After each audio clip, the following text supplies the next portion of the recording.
Bonjour, c'est Yves du blog mesmentors.fr, donc toujours en Corrèze. Je kiffe être ici parce que bah voilà, on est dans la forêt, je suis peinard, personne ne me dérange, je suis tranquille pour faire des vidéos. Et aujourd'hui, eh bien, je vais me mettre un peu à nu. Donc non, je vais pas me mettre à poil, vous inquiétez pas, c'est pas un film d'horreur. Non, non, non, je vais me mettre à nu dans ma stratégie d'investissement. Voilà, je vais vous dire vraiment comment moi je pense qu'il faut investir, enfin en tout cas comment moi j'ai fait et comment je souhaite faire à l'avenir. Et bien donc, pour commencer, je pense qu'il faut être une sorte d'éponge. Voilà, moi j'appelle ça vraiment l'éponge à savoir. C'est-à-dire que vous allez, c'est ce que j'ai fait moi, et c'est ce que je continue à faire d'ailleurs, regarder des vidéos comme celle-ci sur les blogs, lire des blogs, lire des livres sur les mentors en investissement, lire vraiment des articles, tout ce qu'il faut, et vous rabâcher tous les jours. Je suis un investisseur. C'est pas je vais investir, c'est je suis un investisseur. Vous êtes un investisseur, vous êtes une investisseuse. Voilà. Et ça, en fait, c'est une stratégie qui a été inculquée par un célèbre mentor américain qui s'appelle Napoleon Hill, qui dit réfléchissez et devenez riche. Donc en fait, quand vous vous mettez dans la situation d'un riche, et ben vous le devenez en fait, mais en vous le rabâchant tous les jours, pendant des mois, des années. Et il y a un deuxième mentor qui s'appelle Jim Rohn qui a écrit un livre qui s'appelle Stratégie de prospérité. Et lui, il explique par exemple que millionnaire, c'est pas un compte en banque, contrairement à ce qu'on pense. C'est d'abord un état d'esprit. En fait, ça s'explique ainsi. Si vous vous dites tous les jours je suis millionnaire, pas je vais devenir millionnaire, mais je suis un millionnaire, eh bien il y a de grandes chances que vous deveniez millionnaire, c'est ce que je me dis moi. Et petit à petit, je m'enrichis et j'espère qu'un jour je deviendrai millionnaire. J'en ai pas la certitude, mais je me dis vraiment, voilà, j'y crois fortement. Et par contre, si vous êtes millionnaire, par exemple, en héritant ou en gagnant au loto, mais que vous n'avez pas la mentalité du millionnaire, cette fameuse mindset, eh bien en fait, vous n'allez pas rester millionnaire longtemps, vous allez tout perdre. Regardez tous ces gens qui ont gagné au loto, il y en a beaucoup qui sont aujourd'hui même très endettés, alors qu'ils étaient millionnaires, multimillionnaires, c'est fou ça, mais c'est la réalité. Donc voilà, ça c'est une des premières stratégies, c'est vraiment de penser comme ça. Et en simultané, bon, il faut agir. Alors la première action à faire, si vraiment vous partez de rien, que vous avez pratiquement rien sur votre compte en banque, c'est une première stratégie que j'ai découvert par l'un de mes mentors qui s'appelle Olivier Seban, donc je parle dans certaines de mes vidéos que vous connaissez certainement. Et lui il dit qu'il faut se payer en premier.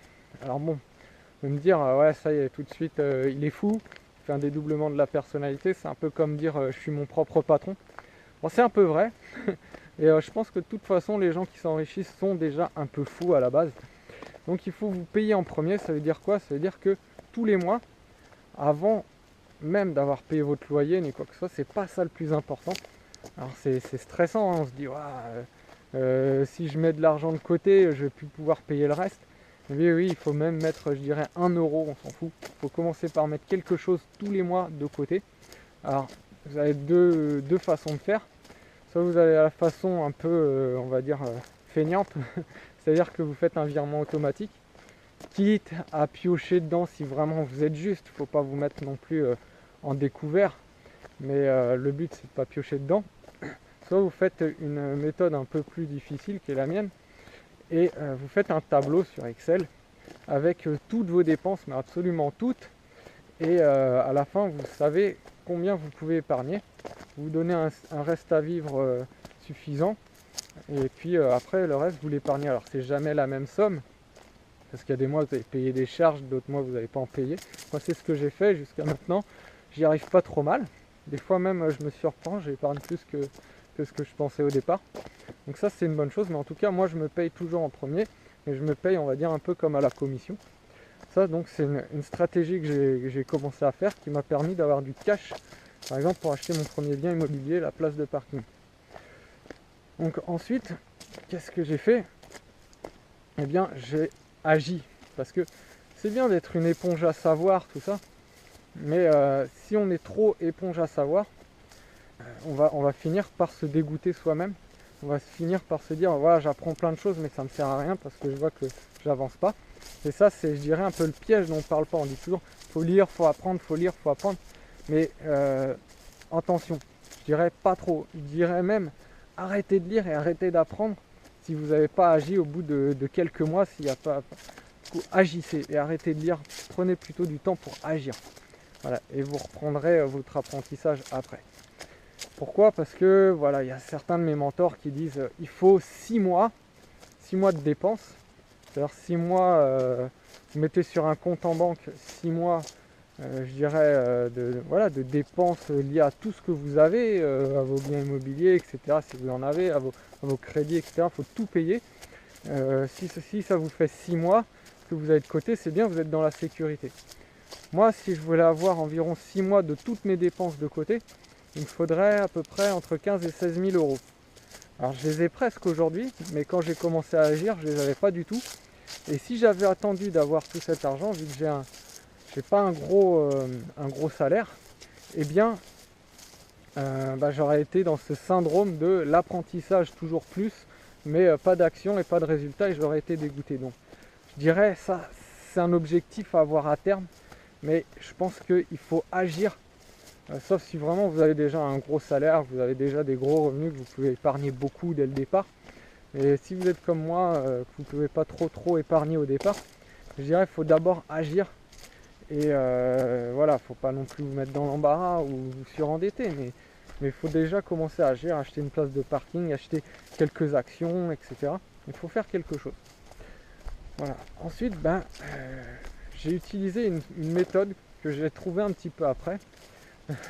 Pourtant, mais j'appelle ça la méthode de Tim Ferriss. Alors Tim Ferriss, lui aussi c'est un grand mentor américain qui a écrit le livre La semaine de 4 heures.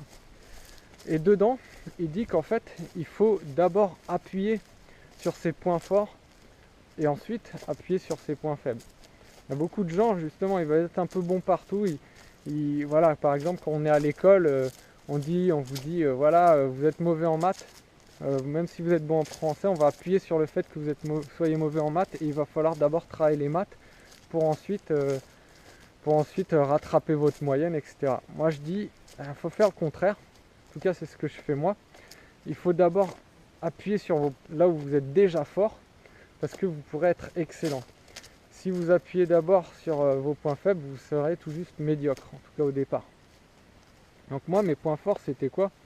Bon, le premier, c'était les marchés financiers. J'ai commencé par ça. Pourquoi je trouve que c'était un point fort? Parce que je suis quelqu'un de très peureux à la base. Et je me suis dit, voilà, le ticket d'entrée est faible. Même si je ne connais pas grand-chose, j'ai des mentors qui peuvent m'expliquer facilement comment ça marche. Et voilà, donc pour moi, c'était un point fort dans le sens où ça ne me faisait pas très peur. Je n'y connaissais rien, mais ça ne me faisait pas très peur. Pour moi, c'était ça le premier des points forts, c'est de ne pas avoir peur d'investir.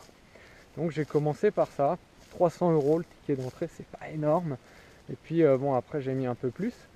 Donc j'ai commencé par les marchés financiers, j'ai ouvert un PEA et puis aujourd'hui j'en suis très content. Mais c'est vrai que c'est pas forcément la meilleure chose, on va dire, qui vous enrichit le plus parce qu'il faut déjà du cash pour pouvoir s'enrichir. Par contre, pourquoi aussi j'ai commencé par les marchés financiers? Parce que il faut savoir quand vous ouvrez un PEA par exemple, eh bien vous serez défiscalisé d'impôts sur le revenu au bout de 8 ans. Donc j'ai fait ce qu'on appelle une prise de date. Donc pour moi, voilà, il faut commencer par prendre date, même si on investit après dessus, c'est pas grave, il faut déjà prendre date. Comme ça, le temps joue pour nous. Et ensuite, mon deuxième point fort, je dirais mon point le plus fort, c'est l'immobilier. Pourquoi?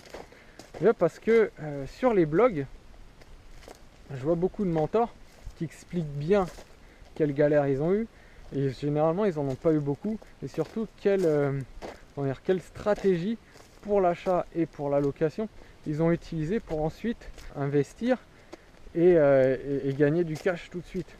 Donc voilà, moi, comme je savais très précisément ce qu'il fallait faire, eh bien, ça a été facile pour moi. Enfin, je dirais facile. Ça n'a pas été facile, non. Ça a été galère, mais j'avais pas peur de l'inconnu. C'est ça ma facilité et mon point fort, c'est que je n'avais pas peur de l'inconnu. Maintenant, le troisième volet, le troisième levier d'enrichissement qui est le plus puissant et des fois le plus rapide, c'est Internet. Et pourtant, celui-ci, eh bien je ne l'ai pas encore tellement travaillé, même si j'ai créé ce blog.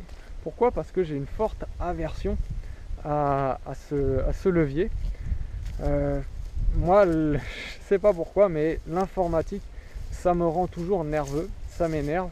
Je peux pas rester trop longtemps devant un ordinateur parce que après je deviens fou. Pour l'instant, c'est très difficile pour moi. Et même pour faire les vidéos, vous voyez, je suis pas toujours très à l'aise. Pourtant, ça fait beaucoup de vidéos que je fais sur mon blog. Et c'est quelque chose qui est assez difficile pour moi. Surtout que, eh bien, là, je trouve beaucoup moins d'informations de la part de mes mentors sur comment gagner de l'argent avec Internet. Alors, ils donnent des techniques, mais on va dire, ils disent par exemple créer des programmes et tout ça, mais techniquement, comment on fait, combien ça coûte, comment faut faire pour avoir un réseau, etc. Vraiment, comment faut faire pour rentrer à l'intérieur de la machine informatique. Tout ça, j'en sais rien, ils le disent pas. Peut-être que pour eux c'est facile, c'est inné, j'en sais rien. Souvent c'est des geeks, j'en sais rien. Mais moi en tout cas pour moi c'est très difficile, ça me fait très peur. Et c'est pour cette raison que j'ai pas encore vraiment agi pour devenir un professionnel d'internet, pour gagner de l'argent, du cash. Pour l'instant je gagne aucun argent avec internet, je dirais même que ça me coûte un peu. Mais j'aime faire ce que je fais, hein, vous inquiétez pas. Voilà, donc ça c'est mon troisième volet. Mais vous inquiétez pas, j'ai pas abandonné pour autant. Je vais me former, je vais m'entourer de mentors qui vont, par des conseils payants, qui vont me dire comment faire pour vraiment créer des blogs à succès et gagner de l'argent avec. Mais ça, je le ferai une fois que je serai beaucoup plus à l'aise en immobilier. Parce qu'une fois que j'aurai de l'argent, cet argent, il faudra bien le mettre quelque part. Et l'immobilier, c'est aussi une bonne chose. Les marchés financiers, je dirais que c'est encore mieux. Voilà, et donc pour moi, ça arrivera une fois que j'aurai mis en place tous ces fameux systèmes. La plupart de mes mentors, c'est ça. Ils sont forts pour gagner de l'argent, mais ils n'ont pas mis en place les systèmes pour pouvoir justement investir cet argent. C'est un peu comme ces personnes qui s'arrêtent à un stop, ils pilent, ils font peur aux gens qui arrivent à gauche ou à droite, et du coup, ils auraient pu même ne pas s'arrêter, anticiper, regarder et passer. Voilà, c'est un peu pareil. Moi, en fait, j'ai déjà mis en place les systèmes pour ne pas perdre d'argent, les systèmes pour défiscaliser. Je suis en train de les mettre en place. Je vais créer une société civile immobilière. Je vais m'intéresser à savoir comment on crée une société commerciale. Et après seulement, je vais agir pour gagner de l'argent, pour gagner du gros cash. Et cet argent, je pourrais le mettre tout de suite dans un système qui va me permettre de le conserver. Parce qu'il est bien connu, surtout de la part de mes mentors, qu'il est plus facile de gagner de l'argent que de le conserver. Et oui, donc moi je me suis surtout attelé à savoir comment j'allais le conserver avant de le gagner. Bon, j'en gagne quand même, hein, vous inquiétez pas, mais un beau jour, eh bien, je serai très riche. Ah, le chemin se finit, je suis arrivé dans un chemin en fait qui m'amène à rien, donc je vais faire demi-tour. Et des fois c'est comme ça aussi, des fois on arrive sur un chemin qui n'est pas le bon, il faut faire demi-tour, c'est comme ça dans la vie, dans les stratégies. Et donc une fois que j'aurai beaucoup d'argent, et bien là j'aurai justement tout un tas de possibilités qui s'offriront à moi, comme je sais pas, investir dans les autres, investir dans les startups des autres, devenir ce qu'on appelle un business angel. Je vais beaucoup investir aussi dans la formation. Voilà, aujourd'hui j'investis peu parce que je me ferai un peu engueuler et parce qu'en même temps ça coûte cher. Moi je vois un de mes mentors qui disait que parmi, alors lui il est honnête au moins de le dire, mais parmi tous ses clients qui viennent à sa formation, eh bien, il n'y en a que 30% qui passent à l'action. Et mon petit doigt me dit que ces 30% étaient déjà passés à l'action avant d'aller à sa formation. Moi j'aimerais bien aller à sa formation, ses séminaires, mais je me dis que ce sera encore plus rentable pour moi quand j'aurai vraiment développé tous mes leviers d'enrichissement et que je pourrais me créer un vrai réseau, que les gens commenceront à me regarder. Si j'arrive, je dis ouais, j'arrive là-bas dans les séminaires, je dis ouais, je suis Yves Le Moralec, j'ai rien. Et les gens ils vont me tourner le dos, ils vont aller en parler à un autre. Alors que si je dis ouais, je suis Yves Le Moralec, j'ai une SCI, j'ai des biens immobiliers, j'ai des immeubles, j'ai des sites internet qui gagnent du cash. Voilà, j'ai mis en place tout un système de holding qui me permet de gagner de l'argent. Là, les gens tout de suite, ils vont me dire ah ouais, lui il est intéressant, il a des choses à nous apprendre, on a des choses à lui apprendre. Et là je vais vraiment avoir une Dream Team autour de moi. C'est pour ça que je ne veux pas utiliser ces cartouches avant d'avoir vraiment développé mes systèmes d'enrichissement. Voilà, donc bon, j'étais un petit peu long dans cette vidéo, je ne l'avais pas trop préparé. Je me suis dit voilà, je vais parler de ma stratégie de manière un peu impromptue comme ça. Dites-moi quelle est votre stratégie, ce que vous pensez de ma stratégie, où vous en êtes dans votre stratégie, et si vous pensez qu'il y a encore des choses que je pourrais améliorer, que je pourrais rajouter dans ma stratégie. Voilà, j'attends vos commentaires.